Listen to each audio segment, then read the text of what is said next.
নমস্কার বন্ধুরা, আমি চলে এসেছি আমার ছাদ বাগানে। দেখুন, এতদিন কষ্টের ফল মনে হয় আমি একটু পেয়েছি, কারণ আমার এই ড্রাগন গাছগুলোয় সব ফুল এসেছে। তা এই ফুলগুলো আসার পরে আমি একটা ভুল করে ফেলেছি। এখানে যে ছোট ছোট ডালগুলো হয়েছে, এর মাথায়ও কিন্তু ফুল হয়, এটা আমি জানতাম না। আর এই ড্রাগন গাছগুলো আমার 1 বছরও বয়স হয়নি, এই প্রথম ফুল এসেছে গাছে। তাই আমি বুঝতে না পেরে আমি কিন্তু ছোট ছোট দুটো ডাল কেটে ফেলেছি, কারণ একই জায়গায় 3টি ডাল হয়েছিল।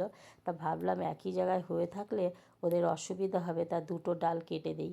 তারপরে দেখছি যে যে ডালটা আছে সে ডালটার মাথায় ফুল হয়েছে, ওদের মাথায়ও একটু একটু ফুল হয়েছিল, আমি সেটা বুঝতে পারিনি। তাই এবার থেকে আর ওই ছোটো ডাল আমি আর কাটবো না। তারপরে দেখুন, ওই বড় ডালগুলোও খুব সুন্দর ফুল এসছে। কিন্তু ড্রাগনের বড় শত্রু পিঁপড়ে। তাই পিঁপড়ের হাত থেকে যদি বাঁচাতে পারি, তাহলে আগামী পর্বে আপনাদের সাথে আবার দেখা